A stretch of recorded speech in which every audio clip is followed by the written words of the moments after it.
बिस्मिल्लाहिर्रहमानिर्रहीम। अस्सलाम वालेकुम नाज़रीन, मैं हूं साकिब बशीर। बात करेंगे पेशावर हाई कोर्ट ने एक बड़ा फैसला और बड़ा ऑर्डर जारी किया है और ये है पीटीआई के जो इंट्रा पार्टी इलेक्शन को 22 दिसंबर को इलेक्शन कमीशन ने गैर कानूनी करार देकर कालअदम करार दिया था और पीटीआई के इलेक्शन कालअदम होने के साथ ही जो बल्ले का निशान था वो वापस ले लिया गया था और बल्ले का निशान अब पेशावर हाई कोर्ट ने वापस कर दिया है। आज की वीडियो में हमने बात करनी है कि जो 3 सफ़ात पर मुश्तमिल पेशावर हाई कोर्ट का जो तहरीरी ऑर्डर है उसमें क्या लिखा हुआ है। जो वफाकी हुकूमत है, इलेक्शन कमीशन है, डिप्टी अटॉर्नी जनरल है, उन्होंने क्या मौक़िफ़ इख्तियार किया और पीटीआई के वकला ने क्या मौक़िफ़ इख्तियार किया और किस वजह से जो अदालत है उसने जो फौरी तौर पर इस केस में रिलीफ दिया है। क्योंकि बज़ाहिर ऐसे लग रहा था कि हो सकता है कि कुछ रोज़ इस मामले में लग जाएं, लेकिन फौरी तौर पे रिलीफ जो है वो देने के पीछे क्या वजह जो है वो जज जो है वो उनकी जानिब से उसको वजह बनाया गया और उसके बाद फौरी तौर पर रिलीफ दिया गया। और बुनियादी तौर पर रिलीफ है क्या वो आपके सामने जो है वो रखेंगे। 3 सफ़ात का ये ऑर्डर है और इस ऑर्डर में अदालत ये लिखती है कि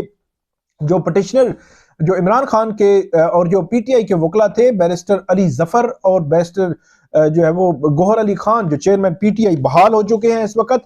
वो और दीगर जो वकला जो है वो उनकी टीम आज अदालत के सामने गई। उन्होंने मौक़िफ़ इख्तियार किया कि इलेक्शन कमीशन का दायरा इख्तियार नहीं था कि वो किसी भी पॉलिटिकल पार्टी के इंट्रा पार्टी इलेक्शन के हवाले से कोई भी फैसला दे। और उन्होंने जो मुख्तलिफ सेक्शंस हैं 2017 का जो 2017 का इलेक्शन एक्ट है उसका हवाला दिया और ये कहा कि हर शहरी का बुनियादी हक है कि वो किसी भी जमात का, सियासी जमात का जो कारकुन है वो हो सकता है।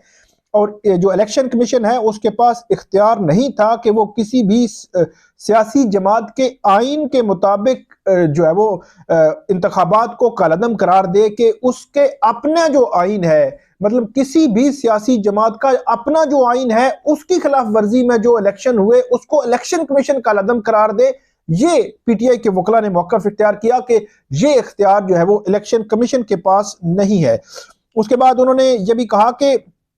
इलेक्शन एक्ट 2017 में वाज़े तौर पर लिखा गया है कि कोई भी सियासी जमात जो है वो उसको अगर वो इलेक्शन नहीं कराती, इंट्रा पार्टी इलेक्शन नहीं कराती, अपनी पार्टी के अंदर इलेक्शन नहीं कराती, तो उसको इलेक्शन कमीशन की जानिब से शोकाज नोटिस जारी किया जाएगा।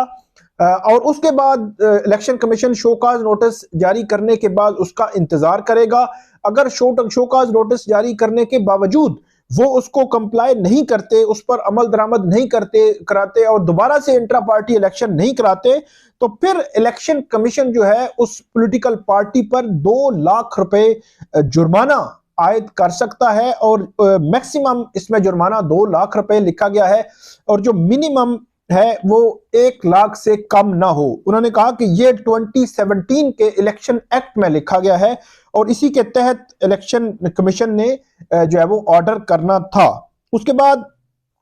उन्होंने कहा कि हमने फॉर्म जो है वो 65 उसके तहत हमने इंट्रा पार्टी इलेक्शन करवाए और इंट्रा पार्टी इलेक्शन कराने के बाद उस फॉर्म 65 को इलेक्शन कमीशन में जमा करवाया और उस इलेक्शन कमीशन को हमने ये इस्तदा की कि वो हमारे फॉर्म 65 के मुताबिक कि जो 22 दिसंबर से पहले पीटीआई के जो इलेक्शन हुए थे जिसमें बैरिस्टर गौहर अली खान और दीगर जो है वो नामजदगियां इसमें हुई थी कि अनअपोज्ड ये सारे जो है वो चेयरमैन और दीगर जो उनके ओहदेदार हैं अनअपोज्ड हुए थे, उनके मुकाबले में कोई नहीं आया था। तो वो फॉर्म 65 में उनके सारे ओहदे लिखे गए थे और वो इलेक्शन कमीशन में जमा कराया गया था। यहां पे पीटीआई के वकला ने कहा कि इलेक्शन कमीशन ने उसको अपनी वेबसाइट पर जारी करना था और उसका सर्टिफिकेट जो है वो जारी करना था, लेकिन इलेक्शन कमीशन ने ना सर्टिफिकेट जारी किया न वेबसाइट पर उसको जो है वो फॉर्म 65 को डाला और उसको करने की बजाय शोकाज नोटिस इस बुनियाद पर जारी कर दिया कि क्यों ना आपके जो इलेक्शंस हैं हम उनको कालअदम करार दे दें। पीटीआई के वकला का मौक़िफ़ था कि ये जो है वो इलेक्शन कमीशन ये नहीं कर सकता था और पीटीआई को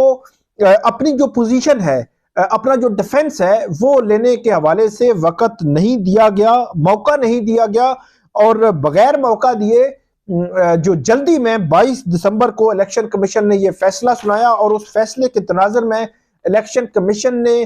जो पीटीआई के इंट्रा पार्टी इलेक्शन थे उनको कलअदम करार दिया। उसके बाद डिप्टी अटॉर्नी जनरल जो वफाक के जो नुमाइंदे हैं वो अदालत के सामने आए और उन्होंने अदालत को कहा कि election commission intra party elections को कलअदम करार दे सकता है अगर वो पार्टी आइन के मुताबिक ना हो, मतलब जो पार्टी का अपना आइन है उनके मुताबिक अगर इलेक्शंस ना हो तो वो उनको कलअदम करार दे सकता है। उसके बाद जो डिप्टी अटॉर्नी जनरल थे उन्होंने मुख्तलिफ अदालती नज़ीरें भी अदालत के सामने रखी और मुख्तलिफ 2017 के एक्ट के तहत मुख्तलिफ जो शिक्के हैं वो भी अदालत के सामने रखी। उसके बाद अदालत अपने फैसले में ये लिखती है कि दोनों फ्रीकैन को हमने सुना और अदालत इस नतीजे पर पहुंची है कि 8 फरवरी को इंतखाबात हैं और 13 जनवरी को जो पॉलिटिकल पार्टीज हैं उन्होंने अपने जो निशान है, जो सिंबल है, वो जमा कराने हैं अपने उम्मीदवारों की जानिब से। और यहाँ पे अदालत ने सबसे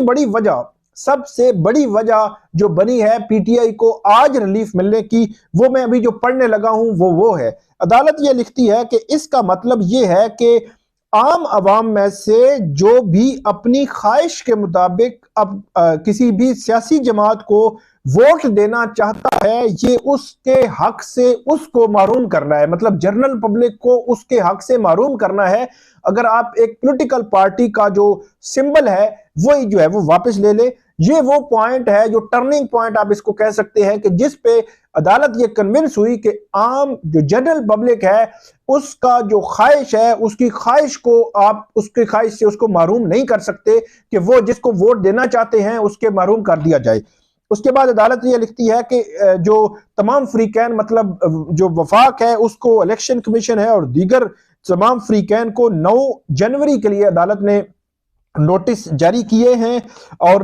जो 22 दिसंबर का फैसला है उसको अदालत ने मुअत्तल कर दिया है और इलेक्शन कमीशन को ये हुक्म दिया है कि आज से ही इलेक्शन कमीशन जब उनके पास अटेस्टेड ये कॉपी आ जाएगी तो इलेक्शन कमीशन फौरी तौर पर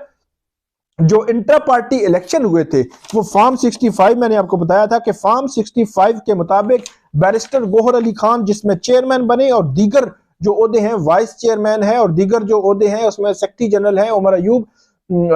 उसके बाद जो दीगर ओहदेदार हैं तमाम का अपनी वेबसाइट पे वो जारी करेंगे, सर्टिफिकेट जारी करेंगे और जो उनकी सिंबल है वो भी फौरी तौर पर बहाल करने का हुक्म दिया गया है और पीटीआई को बड़ा रिलीफ मिला है। और आइंदा जो तारीख है वो है 9 जनवरी, तो 26 दिसंबर से 9 जनवरी तक अब ये मामला चला गया है। लेकिन बज़ाहिर पीटीआई को आप ये कह सकते हैं कि ऑलमोस्ट पूरे केस का जो रिलीफ है वो इस इंटरम ऑर्डर में ही दे दिया गया है। लेकिन इसमें अदालत ने कहा है कि अर्जेंसी का मैटर मौजूद था कि इसको आप इग्नोर नहीं कर सकते थे। अगर अदालत इग्नोर करती तो फिर वो इसका जो एक गैर मौसर हो सकती थी ये सारी चीजें। और शुरू में मैंने आपको बताया था कि